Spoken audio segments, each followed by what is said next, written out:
mundo estava um pouco assim atrapalhado com a questão de o que está acontecendo, nós estamos no final do mundo, isso, aquilo. E daí eu vi que havia muitas lives na internet, né, sobre o que estava acontecendo, a interpretação política, apocalipse e tal. E eu nunca tinha parado, porque eu sou uma pessoa muito analógica, sou uma pessoa do livro físico ali, né, para perceber o que falavam nessas lives. Eu nunca tinha parado para ouvir nada de YouTube, assim, pelo menos não nessa área.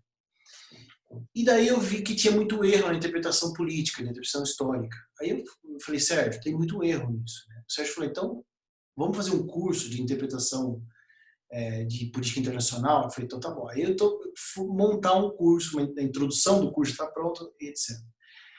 A introdução tem 4 aulas, e uma das aulas que eles me pediram é como se faz uma leitura da geopolítica usando o texto bíblico. Então eu falei, Sérgio, vamos fazer um teste e vamos ver num grupo como que eles absorvem isso, né? A questão de você analisar coisas históricas e geográficas, mas também usando o texto bíblico, né? Então hoje, na verdade, eu vou fazer um teste com vocês me falam se deu certo depois. Deixa eu dar um share aqui na minha tela. Vocês estão vendo a tela? Como está aí? Me dá um retorno. Eu não sei como que vocês estão. Se está pequeno, se está grande. Dá para ver bem? Ou preciso aumentar a tela ou diminuir alguma coisa aqui? Dá pra ver, sim. Dá para ver bem? Tá, então tá bom. Então o que eu vou falar para vocês hoje? Eu vou falar um pouco sobre determinismo geopolítico. E eu vou, para isso, usar uma batalha na Bíblia chamada Batalha do Armagedon. Então nós vamos fazer uma viagem um pouco geográfica para a gente entender um pouco dessa questão. Então veja, gente. Primeira coisa que a gente tem que entender é a diferença de lugar e espaço. Então, o lugar, essa é uma foto do Monte Sinai, eu estava falando aqui um pouquinho antes da live do Zoom aí. Eu fui guia no Oriente Médio por muitos anos, na região de Egito, Israel, Turquia, todos os locais bíblicos, né? Essa aqui, todas as fotos que tem aqui dentro são minhas. Então, esse aqui é o Sinai. Então, o que acontece? O lugar onde ele está, no lugar geográfico, ele cria um espaço super único, que vai afetar quem eu sou e o que vai surgir, o que vai nascer daquele espaço. Né? Porque esse espaço ele vai prover para mim facilidades e dificuldades. Então, por exemplo, imagina que o Sinai, Moisés chegou ali mais ou menos, depois de um certo tempo de caminhada, ele vai ficar 2 anos ali, mais ou menos. Né? O espaço todo, desde a caminhada até chegar, e depois que eles vão sair, 2 anos. É exatamente o Sinai não mudou nada. É um dos poucos lugares que a gente visita que ele não teve alteração nenhuma. Então, para você entender, talvez, a questão de Moisés, com o problema de água, com a questão de querer comida diferente, isso aqui, você tem que entender o espaço. E para você entender o espaço, o melhor é você pisar no espaço. Né? Mas você tem que entender, por exemplo, aqui no Sinai, no verão é muito calor. Faz 60 graus de dia às vezes. Mas 50 e poucos é comum. Mas eu já peguei menos 14 aqui, de noite, durante a noite. Então, no inverno isso, né? Então, imagina você viver aqui. Às vezes eu tenho gente que me conduz nas áreas mais complicadas, que são beduínos. Eles têm, às vezes, 20 e poucos, 30 anos, mas a aparência é de 50, por causa da muita condição externa agressiva. Né? Então, para você entender muita coisa na Bíblia, você tem que entender o lugar. Né? E o que aquilo representa naquela geografia para você entender o porquê que se comportam daquela maneira. Né? Então veja, por exemplo, se você pegar, eu fiz isso hoje, eu não tinha feito esse teste ainda, mas eu fiz, isso aqui é a foto do meu celular. Então aqui é o Sinai, por exemplo, aqui é o Sinai, aqui é mais ou menos onde os filhos de Israel saíram quando eles saíram do Egito. Tá? Então eles saem mais ou menos aqui, que é o começo do delta do Nilo, o Nilo está para cima, que depois vocês vão ver em outras fotos. O delta do Nilo é isso aqui, onde o Nilo é um rio que vem daqui para cá, ele abre aqui. Então, essa é a área fértil do Egito até hoje. O Egito hoje é habitado como 6, 7%. Isso aqui, o resto, tudo é deserto. Então, eles saem daqui do delta do Nilo, onde tem plantação, e vêm para cá, desce aqui, onde está o Monte Sinai, para depois entrar em Israel. Se você colocar no Google, no Waze, por exemplo, eu fiz essa curiosidade hoje. 11 horas e 36 minutos de carro. Isso que ele está fazendo uma volta aqui por causa de um problema de fronteira. Se eu usar o outro caminho que é entrar direto por baixo, eles entraram por aqui, os filhos de Israel. Vocês vão ver em outros mapas depois. Mas se você fizer um caminho direto, onde você entraria por Israel hoje, 5 horas de carro. Né? Aí, a pé, 6 dias. Eles ficaram 40 anos fazendo isso. Entendeu? 40 anos. Então, fazer em 6 dias a pé. Então, o que acontece? Esses 40 anos andando nessa região aqui, na verdade ficou boa parte nessa península aqui, tá? Que é uma península, que a gente faz com... Gente, eu entro aqui hoje num dia, certo? Venho para o Sinai, a gente sobe geralmente o Sinai à noite, no outro dia eu saio por aqui do Israel, de ônibus. Então o que acontece? Se você entender a geografia, ela criando esses espaços, e esses espaços, de acordo com o relacionamento que tem com o humano, muda muito a história do lugar. Né? Então, por exemplo, essa aqui é uma outra foto do Sinai, uma foto do pé lá embaixo. Então, o que seria a geopolítica nesse ponto? A geopolítica ela analisa como vai se dar o relacionamento entre o espaço e o ser humano. E dentro do espaço, todos os recursos que tem o espaço, todos os recursos que tem a geografia e todos os recursos que tem o ser humano. Então, isso muda muito a história e como se percebe a história. Tá? Então, a geopolítica, ela dá uma ideia de tendência. Por que ela dá ideia de tendência? Porque ela fala assim, ó, todo camarada que vive nessa região anda com camelo. E até hoje anda com camelo. E o camelo aqui tem mais valor que o carro. Então, essa questão de você entender que a geografia, ela muda os valores das coisas, do espaço. Tá? Então, por exemplo, aqui na Jordânia, aqui são beduínos diferentes lá do Sinai, são beduínos que vivem onde era o reino Nabateu. Tá? Tudo você calcula a moeda, lógico que você não faz a troca direta, mas você fala assim, isso vale 10 camelos. Eu compro a sua casa, 15 camelos. Não quer dizer que ele vai dar 15 camelos. Quer dizer que ele está fazendo uma conta via o camelo, o preço do camelo. Porque o camelo tem um valor muito forte. Como a gente faz, talvez, a conta para dólar aqui. Ah, mas isso é mais ou menos $2.000.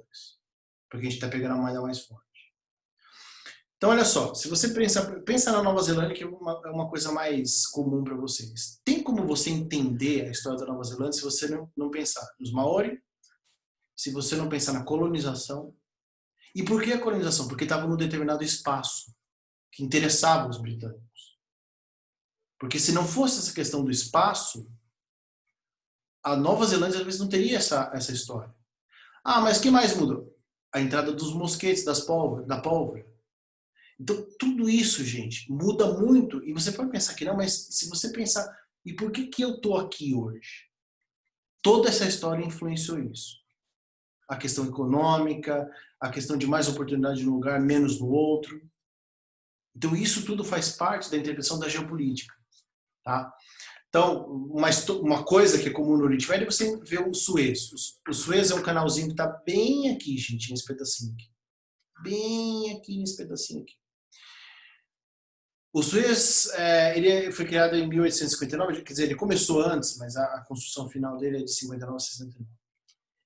O Suez só é interessante, gente, se você tiver barco. Para você sair daqui e entrar aqui. O Suez só é interessante se você tiver mercadoria. O Suez só é interessante se uma pessoa de um país quiser comprar a mercadoria do outro, porque não tem no dele. Se tiver no dele, não tem por que trazer para cá.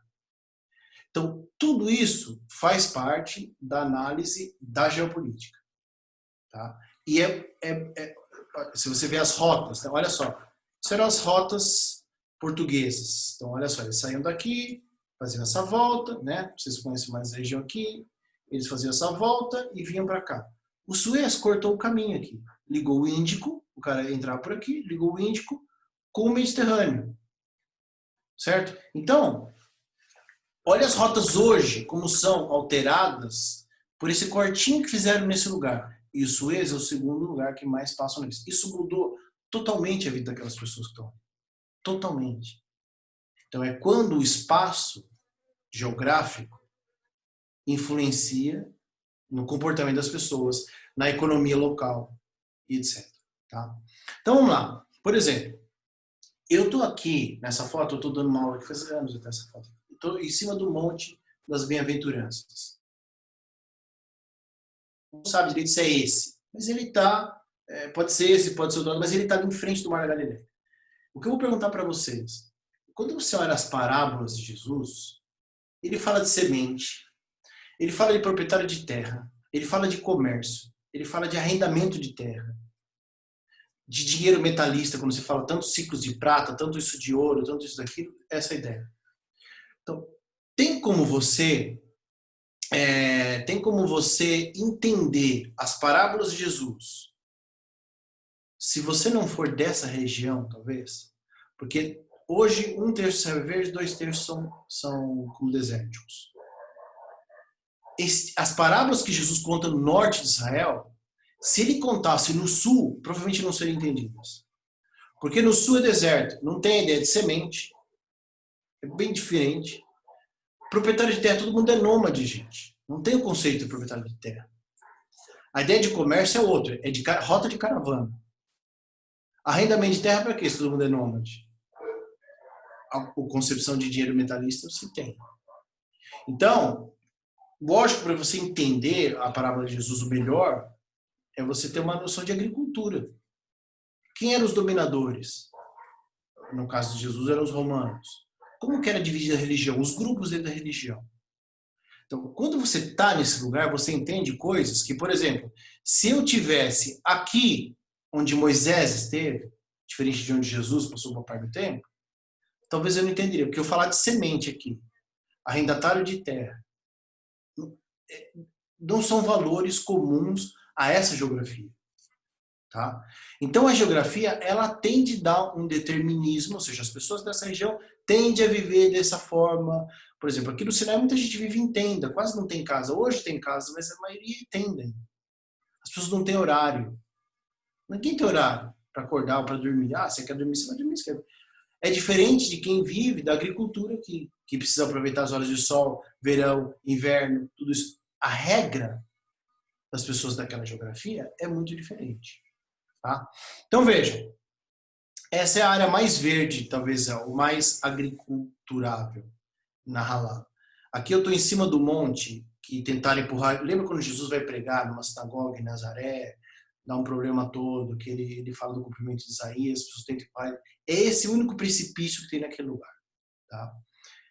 Então vejam, se você não entender essa questão geográfica do precipício, é o único precipício, é aquilo tal.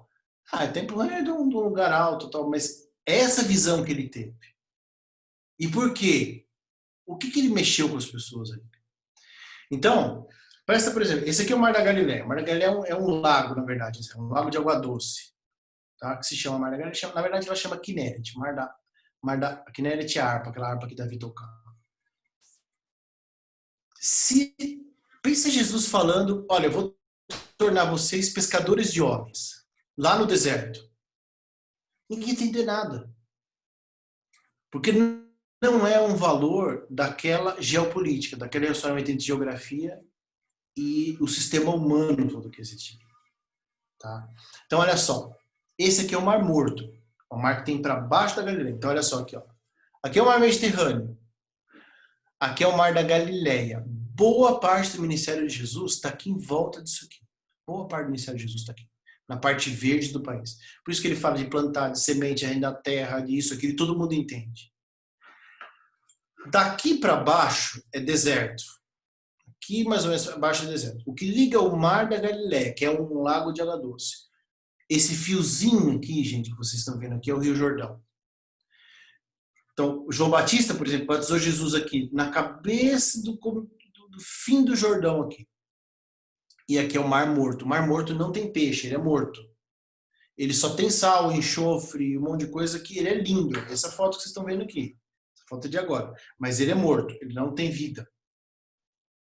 Então imagina se Jesus está perto do lugar que ele foi batizado por João Batista. Aqui onde João Batista batizou Jesus, na época viviam os grupos que haviam achado que Jerusalém estava muito politizado. E que os saduceus do templo estavam vendendo a religião de Israel. Então o grupo veio para essa região aqui do deserto e ficou por aqui que são chamados essênios, mas tem outros grupos também, que são pessoas que viviam mais ou menos como João Batista, né? São mais ascetas, tá? Se Jesus conta nessa região aqui, gente, sobre vou fazer você pescadores de homens, esse conceito de pescador não existe aqui, quase. Porque ninguém pesca aqui nesse mar. Pesca aqui, mas aqui não pesca.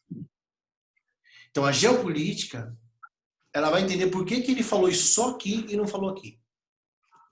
Por causa que o conceito de espaço é muito diferente em um lugar e outro lugar.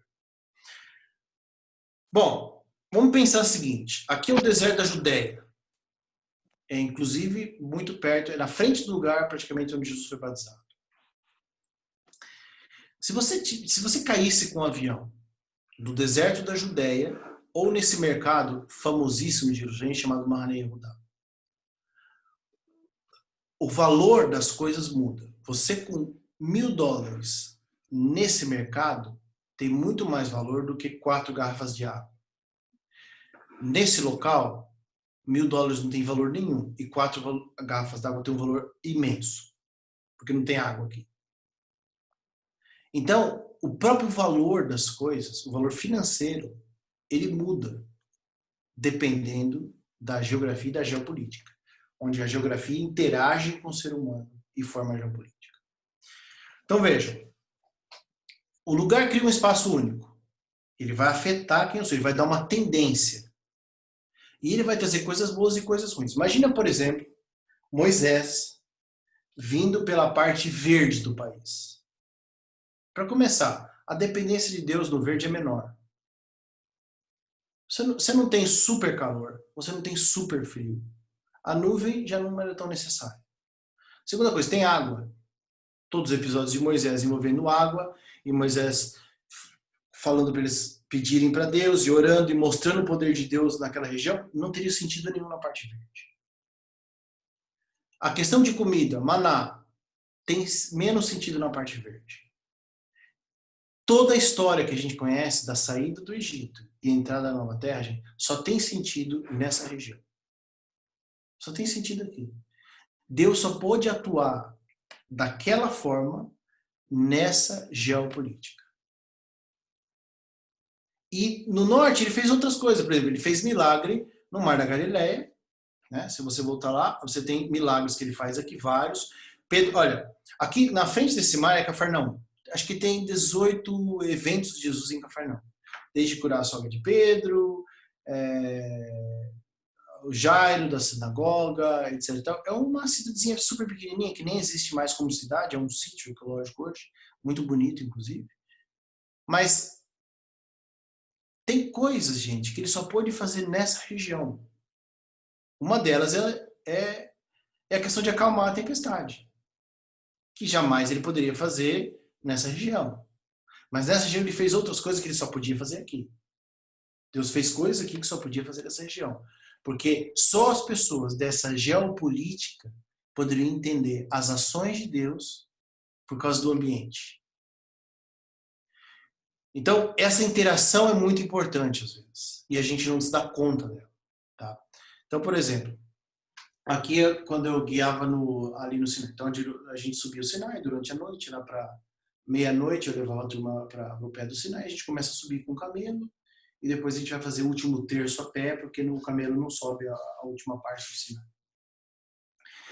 Esses são os beduínos. Eles hoje tem televisão, eles não têm, mas eles têm celular hoje. Hoje chega sinal de celular lá, o governo pôs.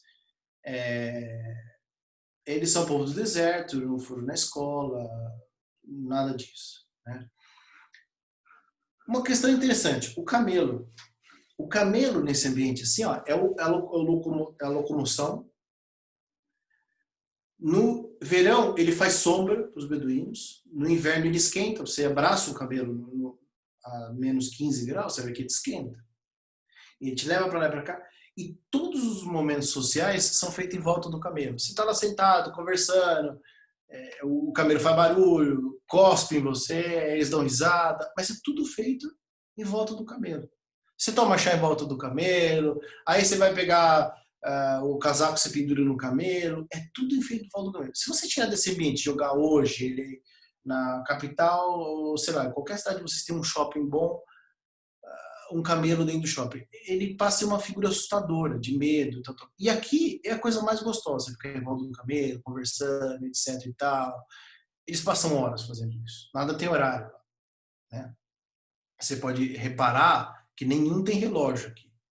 Porque a questão de hora, para quem mora no deserto, não é importante. Ninguém planta, gente. Ninguém colhe. Você vive de proteína e uma coisinha ou outra que dá para você plantar ali. Chá e de coisa que vem de fora. Porque, na verdade, os beduínos de deserto, eles ganham dinheiro dominando rota de caravana. Então, isso é muito interessante. Então, a geopolítica, gente, aqui é o deserto da Judéia ainda, aqui é o deserto da Judéia, aqui é o Mar Morto, tá? Jesus foi batizado ali em cima, mais ou menos. Eu estou em cima de uma fortaleza chamada Massá. Então, olha só. A geopolítica é a teoria da relação espacial e causalidade histórica. O que é isso? É que, por exemplo, se você hoje está na Nova Zelândia, você vai ter comportamentos diferentes de quem está no Brasil. E isso é dado por causa da interação entre o espaço neozelandês e as culturas que estão aí dentro. Certo?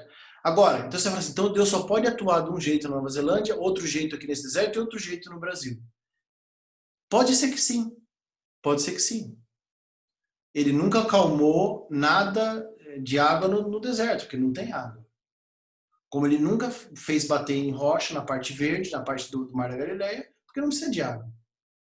Então, é um tipo de determinismo.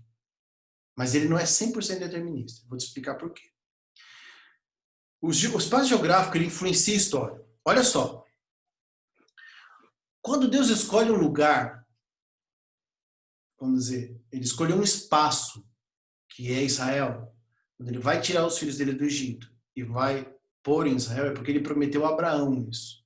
Lembra que Deus chegou para Abraão e falou, Abraão mora para cima, aqui, ó, mora nesse recorte aqui, tá? Deus fala para Abraão, olha, Abraão, eu vou te dar uma terra, eu vou te dar um povo. Mas ele dá isso num determinado recorte. Esse recorte está mais ou menos, olha, daqui a mais ou menos aqui, assim. Aqui é o Mar da Galileia, aqui é o Mar Morto, aqui é o Mediterrâneo, aqui é o Mar Vermelho. Então, olha só, é um espacinho que vai daqui até aqui só. É pequeno. Agora, por que Deus escolhe esse lugar, gente? Por que ele não escolheu a Nova Zelândia, não escolheu o Brasil?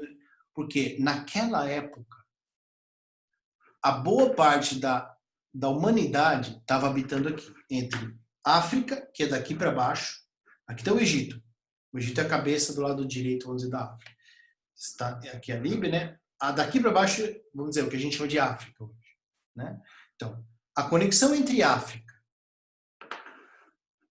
e China, Rússia, que não existia, lógico, na época, mas estou falando da região, e para cá, a Europa inteira, tinha que passar exatamente aqui. Por quê? Porque isso aqui é um deserto, gente, terrível. E aqui nesse deserto só moravam beduínos. Não tem água. Então veja, você vai vir da Babilônia, ou seja, você é o rei Nabucodonosor, você vai invadir Jerusalém, você vai invadir Israel. Você não vai fazer isso aqui de jeito nenhum. Porque esse espaço não permite você fazer isso. É muito sol, não tem água, não tem caminho. Os caminhos mudam por causa da areia do deserto. Então você faz o quê? Você faz o caminho da água. Você vem aqui, ó, Rio Tigre, Rio Eufrates, do Eufrates você cai para cá e começa a descer a Síria. Invade por cima. Então, o que acontece? Se você é um mercador da Ásia Menor, ou você é um mercador da Macedônia, e você vai vender produto para o Egito, você tem que vir daqui da Grécia, nos Ásia Menor, vem por aqui e entra exatamente aqui. Então, o que acontece? Por que a escolha geopolítica de Deus?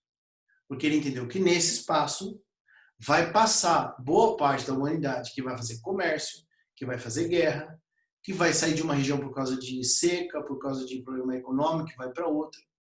E o que acontece? Se ele está por um povo fixo no lugar, imagina, se ele colocasse aqui, gente, ó, na cabeça da Líbia hoje, quantas pessoas passam na cabeça da Líbia? Ninguém. Só quem é da região.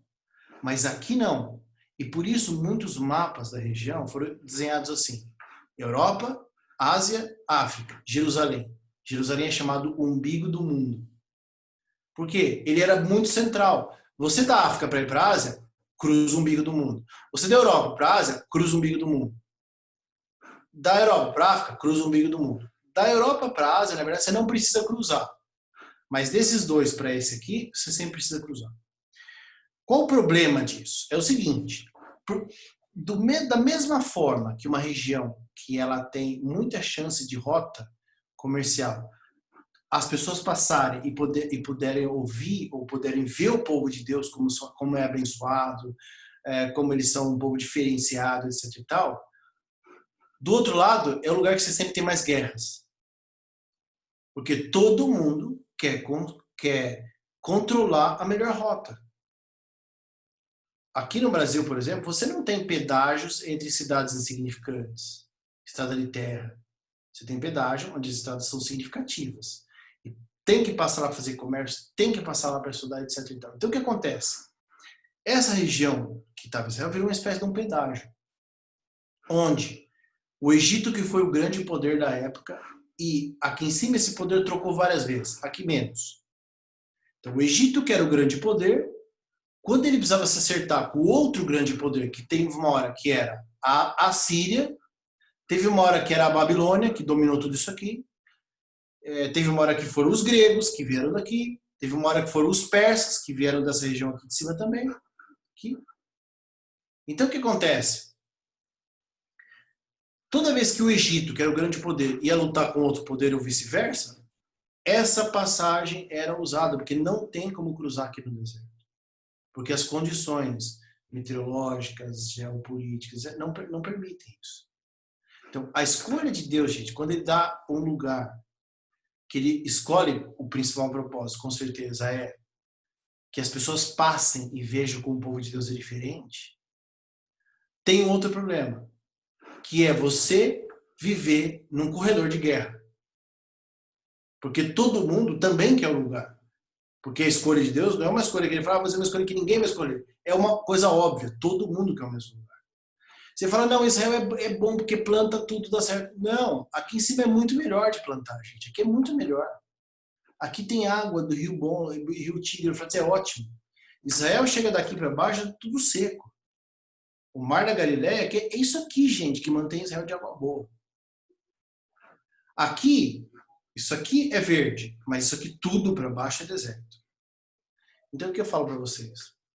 A escolha, às vezes, de Deus, ela dá um determinismo na região também. Qual é o determinismo? Ele vai pôr você no melhor lugar para o propósito dele, e não só para o seu propósito. Então, esse é o melhor lugar para o propósito dele. E ele depois, em outros momentos, fez isso em outros lugares. Ele pôs comunidades um monte na Ásia Menor. Eu viajei muito isso aqui, gente. As igrejas do Apocalipse, por exemplo, estão nessa beirada aqui. Olha, Éfeso aqui, por exemplo. Por quê? Porque ele falou, Éfeso é um lugar que vai passar muita gente. E vai passar por quê? Porque querem ir na igreja? Não. Porque vão lá adorar a deusa Diana. Mas elas vão lá e vão conhecer o lugar. Vão conhecer minhas coisas também. Então, quando Deus faz uma escolha geopolítica, você tem ganhos e você tem aparentes perdas. Tá? Então vamos lá. Olha só, eu peguei alguns mapas antigos de Israel. Esse aqui é um mapa armênio, se eu não me engano. Esse daqui é britânico. São mapas onde Jerusalém é sempre o centro do universo, quase. Tá? Teve a primeira guerra da história documentada, não é a primeira guerra que aconteceu, a primeira documentada, ela está documentada em Karnak, no Egito, no templo de Amun, tá? E ela conta de uma batalha que aconteceu naquela região que eu falei que está onde Deus escolheu. Então, a primeira batalha documentada, não é a primeira batalha que aconteceu na história, ela está escrito aqui é um tipo de uma parede, tá, do templo, e ela relata uma batalha, gente, que acontece nesse lugar. Então, olha só, isso aqui é chamado Armagedon, tá? Mas na verdade ele chama Magidon. A gente chama de Armagedon, mas o nome é Magidon. Isso aqui é uma montanha não natural. Vocês estão vendo que isso aqui é uma planície. Aqui boas partes das guerras de Israel do período do juízo, tudo acontece nessa planície aqui. Isso aqui é uma montanha artificial. Por que é artificial? Porque ela não é feita por uma ruga da crosta terrestre, etc. Ela é feita por civilizações mortas uma em cima da outra. Então, aqui você tem entre 27 e 30 civilizações mortas, mais ou menos. Isso aqui é um cemitério humano. Se você cortar isso aqui, como foi cortado depois, você vai ver camadas de civilizações. Por que morre tanta gente nesse lugar e não morre no outro? E aí vem o determinismo da geopolítica. O que acontece é o seguinte. Hoje passa uma estrada, esse bolo, esse queijo aqui, tá? Hoje passa uma estrada nesse lugar. Mas o que acontece? Olha só. Existia uma rota, essa rota ela foi positivada no período romano, mas ela já existia antes. Essa rota é chamada Via Maris. O que é a Via Maris? Qual que é o determinismo que a geopolítica faz? Se você vai negociar, seja do continente africano, do Egito aqui, lá com a Europa, para cima aqui, pro lado que está a Rússia hoje, etc e tal, você tem que fazer a Via Maris. O que é a Via Maris? Aqui é um bolsão que plantou muito arroz, trigo. Aqui é muito fértil no país. Você sai daqui e você vem pelo mar. Porque o que acontece? Onde tem mar, gente, você tem mais minas de água aqui. Certo? Você tem muito mais minas de água nessa beirada do que você tem aqui, por exemplo, no deserto. Então imagina que você vai sair com um exército de, sei lá, 5.000 homens. Você não tem água aqui para 5.000 homens. Ou aqui no Sinai, gente, você só teve água para o povo de Israel andar naquele volume de gente, porque Deus sabe fazer essa água da rocha, etc. Mas não tem água para esse gente. Né? Eu já vi aqui no Sinai a gente tomar banho de areia, meses. Lavar o cabelo com areia, lavar a pele com areia. Ou seja, você está sempre esfoliando tudo. Agora, se você vai pela Via Maris, você leva uma divisão de 10.000 homens, de 20.000 homens, tranquilamente aqui. Por quê? Você está levando via cavalo ou via camelo antigamente. Via jumento, você está levando comida e você tem água. Então você desloca. E aqui você vai comprando comida no meio do caminho, você vai tomando comida no meio do caminho. Se você é caravana de mercador, essa é a caravana. Primeiro, por que é melhor fazer esse caminho? Primeiro, porque tem água. O segundo, porque tem gente. Tem muito mais gente morando aqui na Via Maris do que no meio desse nada aqui. Então você vai vendendo coisas, você vai trocando coisas, etc. Então o que acontece? O determinismo que Deus vai impor sobre o lugar quando ele escolhe essa região que vai, eu falei para vocês, mais ou menos daqui, tá? Até aqui, mais ou menos assim, no período bíblico, hoje é um pouco diferente o recorte. Essa Via Maris vai ser o caminho que vai ligar quase o mundo antigo inteiro. Agora, a Via Maris tem um problema. Você vem aqui por ela. Quando você chega aqui, eu vou pegar um outro mapa 3D. Olha esse aqui, ó. A Via Maris vem por aqui, tá, gente? Esse caminho aqui, ó. Tá? Só que você tem um problema. Aqui é uma cordilheira de montanha. Aqui são as montanhas da Judéia. Quando a Bíblia fala, eu estava lá nas montanhas da Judéia. É isso aqui. É uma delícia, cara. Tem uma amiga que tem uma fazenda de carneiros aqui, é uma delícia. São as montanhas da Judéia. E esse bico aqui é o Monte Carmelo. Então, o que eu estou mostrando para vocês? Entre essa cordilheira de montanhas que pega a Judéia inteira, vai para Idumeia, e o Monte Carmelo, que faz esse recorte aqui, você está vendo que só tem uma passagem aqui para um exército. Então, se você está vindo aqui na Via Maris, certo? Fazendo o caminho da Via Maris. Aqui é montanha. Isso aqui é montanha. E aqui começa o maciço do Carmelo. O Carmelo, esse biquinho aqui, tá? Ele vem para cá. O que você tem que fazer com uma caravana de comércio grande ou um exército? Você é obrigado a quebrar para a direita aqui e entrar por aquele flanco ali, que é esse flanco aqui. Certo? Olha só, Via Maris, saindo aqui, ela vem para cá. Quando chega aqui, eu vou ter que entrar no maciço do Carmelo. Então eu sou obrigado a quebrar a direita. Porque não tem como subir uma cordilheira de montanha, uma pedra Gente, a Pedra do Carmelo é uma pedra cortante. Eu tive 2 acidentes lá, uma irmã uma vez caiu, arrancou o ombro inteiro. Agora eu fiz cirurgia no ombro, eu tô operado faz um mês, mais ou menos. É uma dor, gente, é uma dor. Por quê? Porque ela bateu o ombro na cabeça de uma pedra, que ela cortou tudo. É uma pedra cortante, você não imagina. Não dá para passar com o exército. Então, vem aqui, quebra a direita. Quando você quebra a direita, você cai na Galileia, no Mar da Galileia. Então, o que acontece? A pessoa que coordena a região, seja o rei, seja o faraó, seja o que for, vai entender. Se passa todo mundo, põe pedágio. Põe fronteira, põe duana. Então, você é obrigado a vir para o Mar da Galileia, para continuar ela. O que os reis entenderam? Vamos pôr uma fronteira aqui e vamos cobrar imposto aqui. Aonde Jesus chama Mateus, por exemplo? Chama em Cafarnaum. Cafarnaum é exatamente onde todo mundo passa. Por que Levi e Mateus estão ali? Para cobrar imposto ali? Porque ali é um lugar que todo mundo tem que passar. Por que Levi e Mateus não estão aqui? Porque não passa ninguém aqui. Então, a geopolítica ou as condições geográficas, junto com a interação humana, elas vão dar uma tendência na região. Elas vão dar uma tendência de comportamento, de comércio, de equilíbrio de força. Tá? Então vejam, olha só, eu peguei aqui um desenho que vai explicar talvez melhor. Você vem pela Via Maris aqui, ó, Gaza, onde os filisteus estavam entrando por aqui, tal. Eles vinham para cá. Né? Você vem pela Via Maris aqui. Olha, quando você vai chegando aqui perto do Carmelo, você não vai conseguir subir ele, o Carmelo está aqui. Né? Você então faz o quê? Vira à direita e cruza nesse flanco. Gente, se todo mundo tem que cruzar nesse flanco, se você for um geoestrategista, você fala, qual o melhor para se pôr uma fronteira para cobrar dinheiro? Aqui ou aqui, onde todo mundo tem que passar nesse lugar?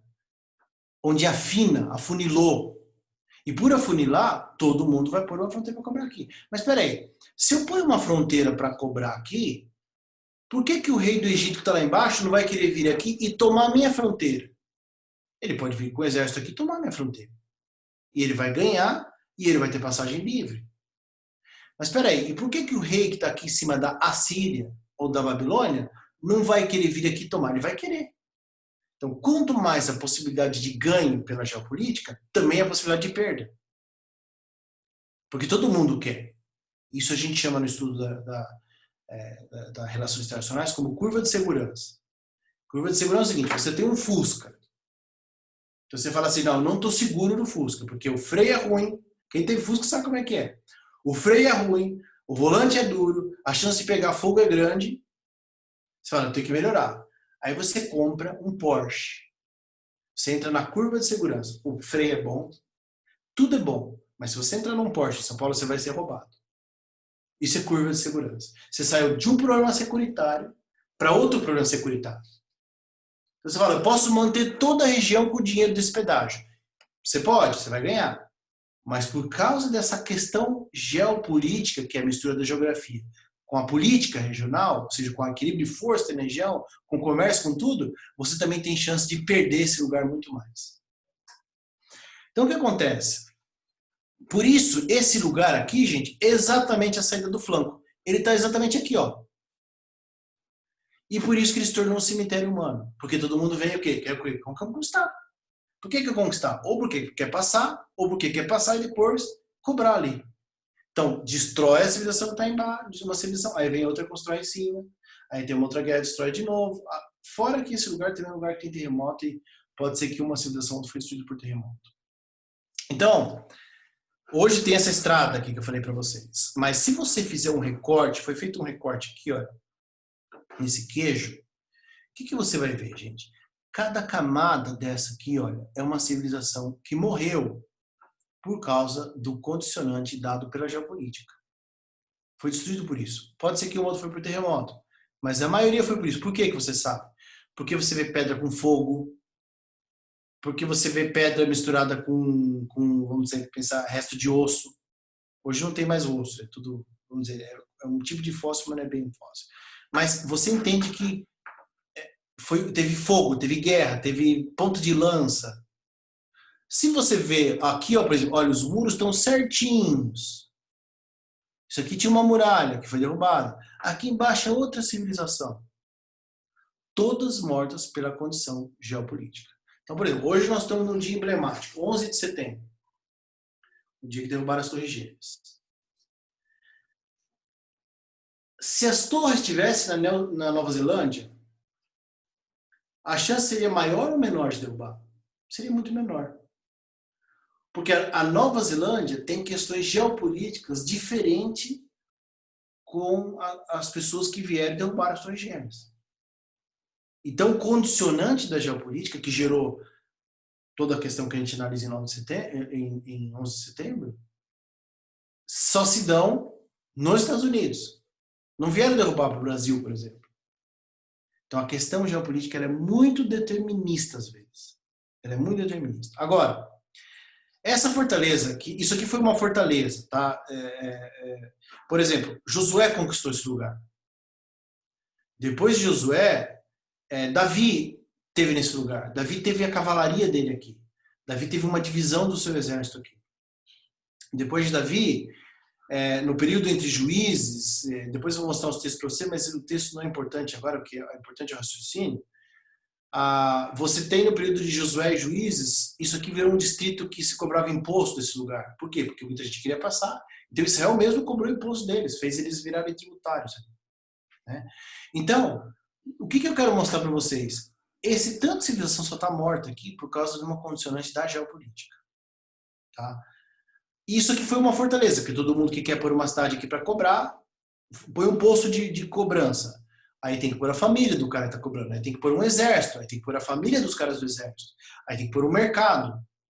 Aí tem que pôr uma loja de roupa também para eles. Aí tem que pôr o cara que afia espada. E daí vira uma cidade. E daí você tem que murar. Aí vira uma fortaleza. Então isso aqui são fortalezas destruídas. Né? Agora, essa fortaleza ela tinha um problema. Que eu tentei tirar uma foto que tem lá no local. Ela é tudo isso aqui. Tá? Ela tem um problema de água. E a água era a fraqueza dela. Por que acontece? Para você pegar a água, a fonte estava aqui, ó, nesse lugar. Você tinha que andar em cima dela, isso aqui era fechado, tá? Você passava aqui, descia aqui para pegar água. Quando alguém saía dela, era flechado pelo inimigo. A fraqueza dela era a água. Então, o rei Acabe, o rei Salomão primeiro, depois o rei Acabe, o que eles constroem? Eles furam, eles ficavam num buraco aqui, furam isso aqui num túnel e criaram um túnel por baixo, onde você ia até a fonte de água, que é um negócio insignificante. Mas era o que mantinha a fortaleza. E eles fecharam, o rei Acabe fechou isso aqui, para o inimigo não saber que tinha água aqui. Então, gente, eles tinham silos de comida lá dentro. No período de Davi e Salomão teve uma cavalaria deles lá dentro. Mas você tinha silo com comida para o cavalo, comida para a gente, para anos. Então, você podia ficar sob cerco anos. E você não tinha problema nenhum. Porque se você tem água, você tem comida, quem está embaixo, amigo, manda a flecha, manda isso, mas é quem está em cima que dá a regra. Tá? Agora, então, aqui eu estou descendo com um grupo, nesse buraco que cavou primeiro Salomão e Acabe que vai terminar isso depois. E você desce hoje, né? E depois você vai. Deixa eu ver se eu tenho uma foto aqui do final dele. Eu não tenho a foto do final dele aqui, como que é hoje. Lá embaixo tem uma minazinha de água. Tá bem pequena, mas mantém a fortaleza. Agora, eu fiz tudo isso aqui para desenvolver um raciocínio em vocês, para vocês entenderem uma coisa no texto bíblico. Vamos esquecer esse texto aqui, porque eles contam sobre a região desde o período de Juízes e Josué. Mas eles não são importantes. O que eu quero falar para vocês é que quando o João, na ilha de Patmos, vai escrever o livro do Apocalipse, ele fala de uma batalha. E essa batalha só tem escrito nesse lugar, que é Apocalipse 16:16. Fala de uma batalha chamada Batalha do Armagedon. Então o que acontece? O que é a Batalha do Armagedon? Tá? Então olha só, ele fala lá, né? O sexto anjo derramou sua taça sobre o rio Eufrates, que secou, etc. E ele vai dizendo, né? Do dia do Deus Todo-Poderoso, eis que vem como um ladrão. Esse texto aqui pode ser que ele não está no original. Mas olha só o que ele diz aqui. e os que congregaram no lugar que em hebraico, ou hebreu, se chama Armagedon. Qual que é o problema? É que não existe nenhum lugar chamado Armagedon. O que você tem é um lugar aqui, que a gente é aquele flanco que se passava, chamava Megido. Magido ou Magidon. E você tem do lado, que é isso aqui, ó, é o Carmelo, isso aqui é o Monte Carmelo. E montanha, em hebraico, chama Ar. Então, se você juntar essa questão dessa montanha que havia aqui, junto com aquela fortaleza que havia aqui, que é Megido, você tem Armagedon, a montanha de Megido. Então, quando João fala isso, a batalha do Armagedon, a gente consegue entender o signo agora. A gente localizou geograficamente o ponto, que é esse ponto aqui. A montanha, a batalha da montanha de Megido. Agora, que batalha a gente teve nessa região? A gente, na verdade, tivemos várias batalhas. Essa região aqui, gente, que é aquele Vale Fértil, tiveram milhares, dezenas, vamos dizer, de batalhas aqui. Dezenas, desde o período de Josué, Juízes, Reis, tudo. Agora, se você pensar num lugar que teve muitas batalhas, é exatamente nesse flanco aqui e nesse flancozinho também, que são dois flancos, geralmente se usa o de baixo, tá? Porque ele é mais fácil de sair e ir para o Mar da Galileia. Aqui está Tiberíades, hoje, que não tinha naquele período. Quer dizer, tinha no período, mas Jesus nunca foi documentado Jesus nessa cidade. Mas aqui, nessa beiradinha, fica Cafarnaum, fica Corazim, fica Magdala, fica tudo aqui, gente. Todo o ministério de Jesus está aqui, ó. Boa parte. Porque ele tem uma parte em Jerusalém, mas boa parte do volume do ministério de Jesus está aqui, ó, nessa costa aqui. Agora, nós tivemos uma batalha nesse lugar, que é a Batalha do Monte Carmelo. A Batalha do Monte Carmelo, gente, ela não é uma batalha de exército contra exército. Ela é uma batalha onde o profeta Elias, lógico que Acabe vem com o exército dele, vem com os profetas de Baal, mas Elias vai mostrar para o rei Acabe que quem era o que determinava as coisas na região não era só a geopolítica. O que está acontecendo no período? Houve uma seca. E a seca veio porque o rei se afastou de Deus. E lá em Deuteronômio capítulo 28 fala, quando você ouvir minha voz e meus mandamentos, eu vou te abençoar, não vou deixar faltar chuva, eu não vou dar. Depois ele fala, mas se você não ouvir, eu vou cerrar o céu. Vai faltar chuva, vai faltar tudo. Até que você se volte de novo. No período do rei Acabe está acontecendo isso. Deus secou o céu. E não vinha chuva e começou a ter fome, começou a ter etc e tal. O profeta Elias falou, se eu orar a Deus, vai vir chuva. E você vai ver que... o rei Acabe ele fala assim, mas nós estamos numa seca na região toda. É lógico que você é afetado. É uma seca regional. Tem um determinismo histórico, um determinismo geopolítico aqui. E Elias fala, tem. Mas quem é o soberano na história é Deus. E se ele falar vai chover, vai chover. E se ele falar não vai chover, não vai chover. O que Acabe está falando, não, mas o que adianta? É uma coisa regional, todo mundo está sofrendo. O Egito também está sofrendo um pouco com isso. A parte de cima também está sofrendo um pouco. E ali Elias fala, não, o soberano da história é Deus. E você pode pôr um altar aqui, então pede para os seus profetas que eles orem, que eles façam qualquer coisa. Vamos ver se Deus manda chuva. Ele falou, a hora que eu orar para Deus, você vai ver. E aconteceu todo aquele evento que você conhece dos profetas de Baal, depois Elias ora, põe água no local todo, vem um fogo do céu e consome a água, consome tudo que estava no altar. O que Elias mostrou?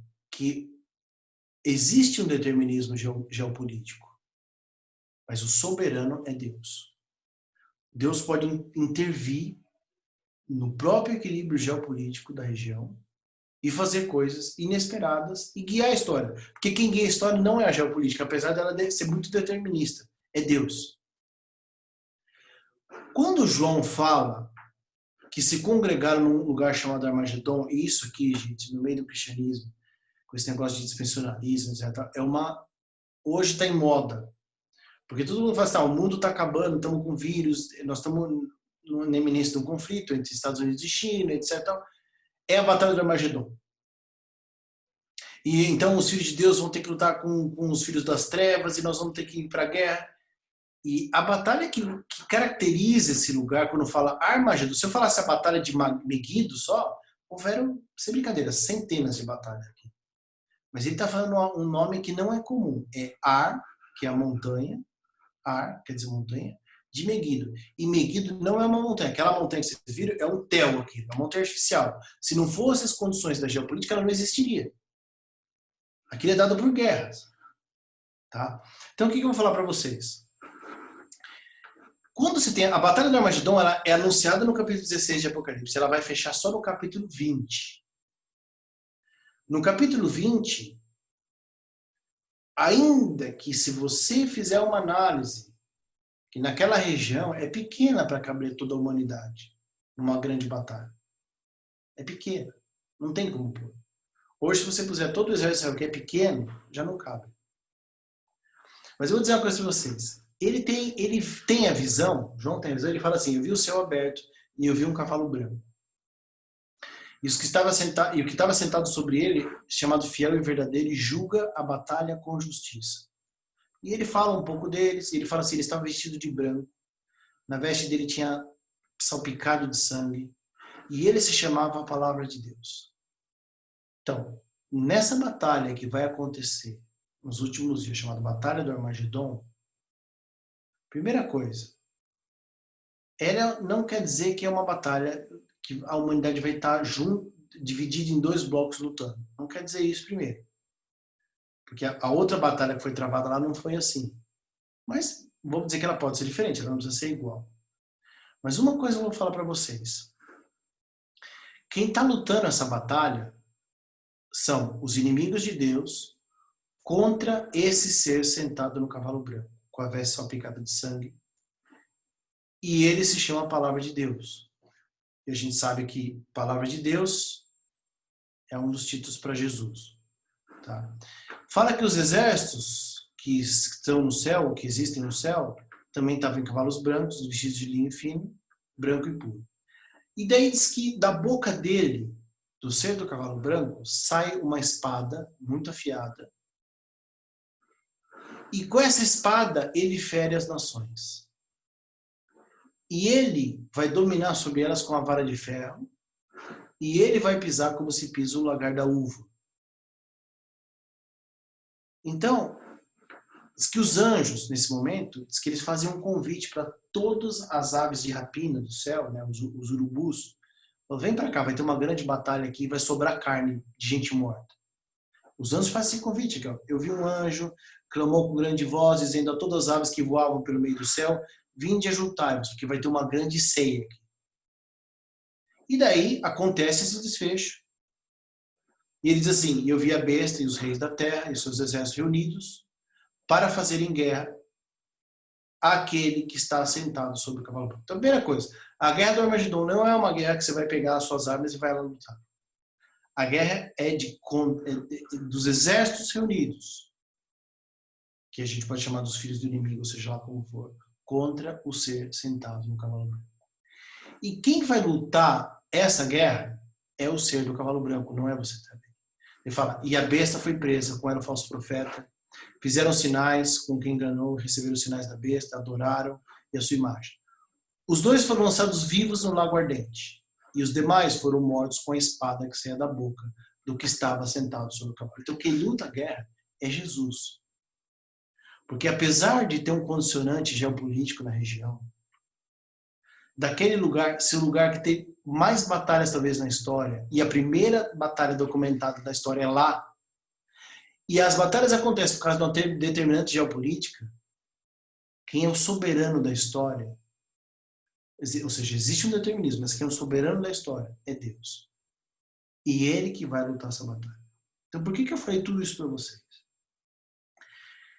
Porque aonde vocês vivem e a vida de vocês tem um determinismo histórico. Tem um certo determinismo. De como as pessoas vivem na região, de como você vai se encaixar socialmente naquele ambiente, de quanto você tem de estudo, de quantas horas você trabalha por dia. Isso vai dar um determinismo. E você vai falar assim, então, qual que é a ação de Deus? Se tem um determinismo da região ou geopolítico, eu estou sozinho.